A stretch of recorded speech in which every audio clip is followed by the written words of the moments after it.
Let me ask you something, and I want you to think about this. Really think, where were you in 2019? Some of you had a job. Some of you had a plan. Some of you had a car, a routine, a future mapped out in your head like a GPS. Turn left here, turn right there, arrive at your destination in 5 years. You knew your rent. You knew your groceries. You knew what a liter of fuel cost. Life was not perfect, but it was predictable, and then the world coughed, and everything you thought was stable. It shook. It cracked. And for some people, it collapsed completely. I am talking about COVID-19. March 2020, you remember that Friday? When they said, stay home. And you thought, okay. 2 weeks. I will catch up on Netflix. This will pass. 2 weeks became a month. A month became 6. 6 became a year, and somewhere in that silence, while the world was locked behind closed doors, the world changed. Not slowly. Not gradually. Overnight, businesses that took 20 years to build, gone in 90 days. People who said, I could never work from home, were running full companies from their kitchen table. Industries that said, we don't do things digitally, scrambled onto Zoom before the week was out, and now you are sitting here in 2025, and prices have doubled. The same car you were driving in 2019 costs almost twice as much today. The same apartment. The same loaf of bread. The same electricity bill. And you are working harder than your parents ever did, just to stay in the same place. You didn't sign up for this. But here's what nobody told you. You never had a choice. Here is the most uncomfortable truth you will hear today. The world does not owe you stability. It never did. Change is not something that happens to the unlucky. Change is not a punishment. Change is not a crisis. Change is not even a surprise. If you have been paying attention, change is the only law this universe has ever consistently enforced.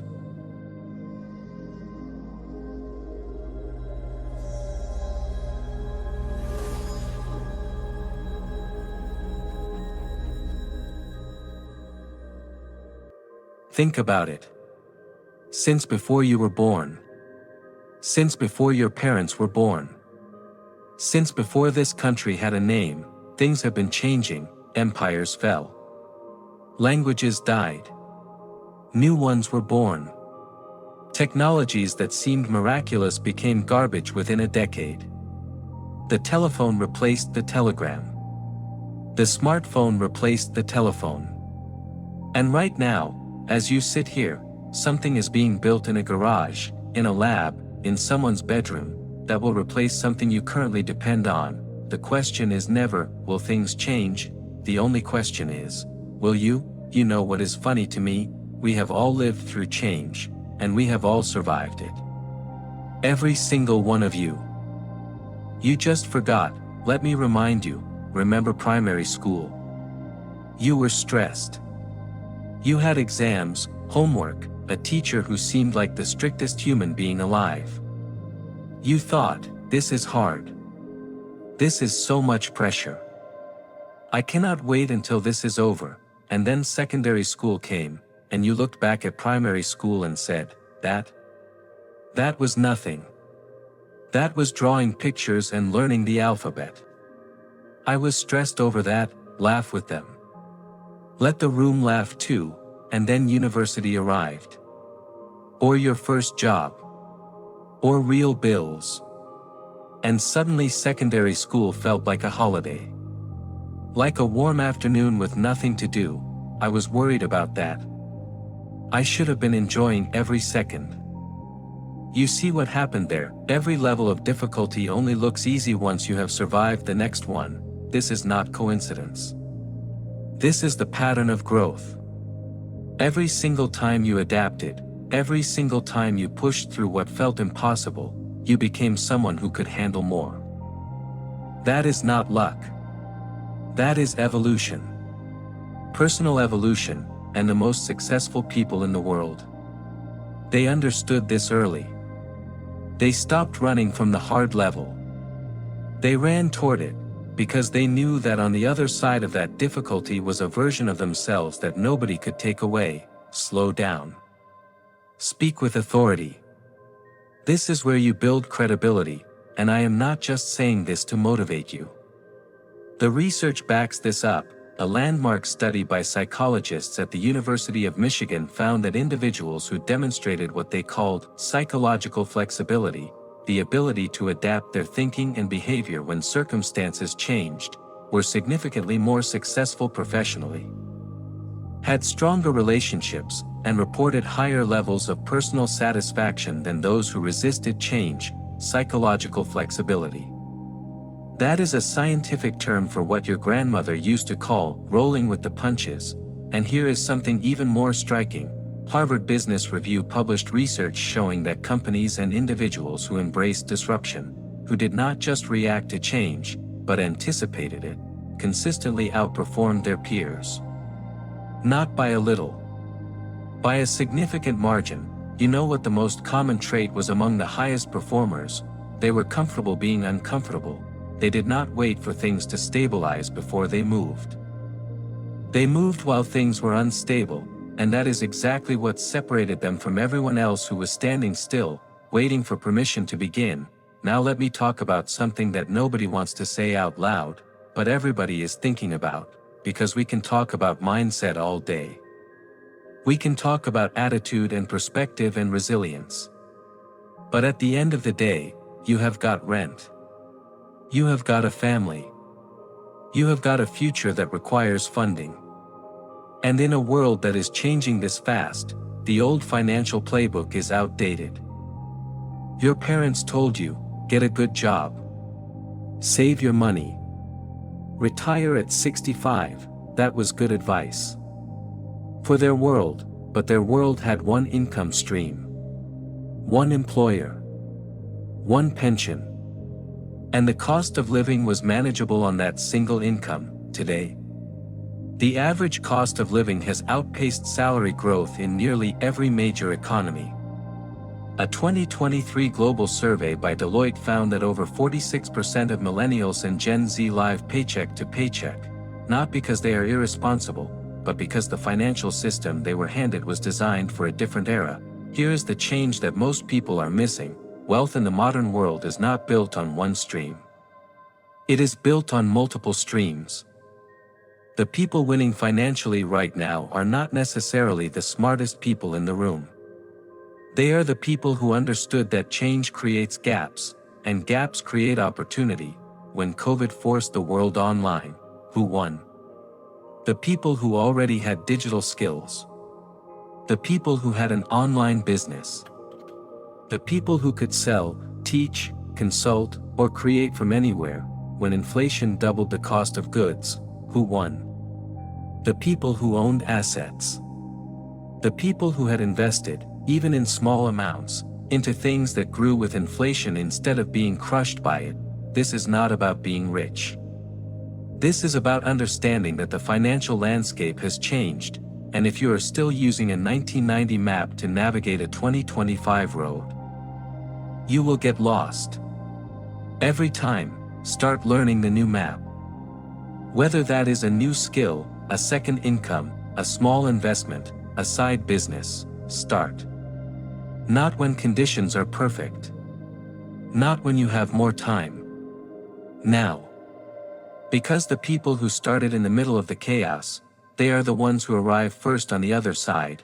And listen, I am not speaking theory to you. Look at the real examples. Netflix. Reed Hastings, the founder of Netflix, started his company because he was fined $40 for a late Blockbuster video return. Blockbuster laughed at him. Then Blockbuster died. And Netflix became a billion-dollar empire, because one man looked at a changing world and said, there has to be a better way. M-Pesa, right here on this continent, we have watched M-Pesa transform the way money moves. A mobile payment system that emerged because someone looked at a population without traditional banking access and said, the system was not built for us, so we will build our own. Today, M-Pesa processes billions of dollars in transactions. Born out of necessity. Born out of change. Born out of someone choosing to adapt rather than complain, and you don't have to be a founder. You don't have to be a CEO. Look at the teacher who learned to teach online during COVID and now has a platform with 100,000 students worldwide. Look at the farmer who adopted mobile technology to cut out the middleman and sell directly to consumers. Look at the young woman who learned graphic design on a free app and now works for clients across 3 different continents, from her phone. These are not fairy tales. These are Tuesday mornings for people who decided that change was not their enemy. Be bold. This is your controversy moment. Look them in the eye, but here is where I am going to challenge you, and I need you to stay with me, because this might sting. Most people who say they want to change, don't. They want the results of change. They want the new body, the new income, the new relationship, the new version of their life. But they want it without the disruption. Without the discomfort. Without the period in the middle where everything feels uncertain and nothing feels guaranteed, and that is the biggest lie we tell ourselves. I will change when things calm down. When does it calm down? Did it calm down after the recession of 2008? Did it calm down after COVID? Is it calm now? Things will not calm down. That is not how the world works. The world is not waiting for you to feel ready. And the most dangerous person in any room is not the one who is struggling. The most dangerous person in any room is the one who has become comfortable with not growing. Because they will tell you that your ambition is unrealistic. They will tell you that the timing is wrong. They will tell you to wait, while quietly, they are terrified of the change they have been avoiding themselves. Do not take life advice from people who are not living the life you want. Slow down completely. Get quiet. Make every single word count. I want to leave you with this. Somewhere right now, there is a version of you that exists on the other side of the change you have been avoiding. That version of you is not waiting for the economy to stabilize. They are not waiting for the perfect moment. They are not waiting for someone to give them permission. They are moving. Right now. In the middle of the uncertainty. In the middle of the pressure. In the middle of the doubt, and the only thing standing between you and that version of yourself, is the decision to stop fighting the current and start learning to swim in it. Change is not coming. Change is already here. The only question that has ever mattered, is what you are going to do about it. Pause. Look at the audience. Let it land. Do not rush, because the world has changed before. And every single time it did, somewhere in that chaos, someone rose. Today. That someone is you. I already taught how to be a real man in this last video, so don't hesitate to be with us the next time. Subscribe to our channel because you deserve to be a tuned champion. Stay blessed.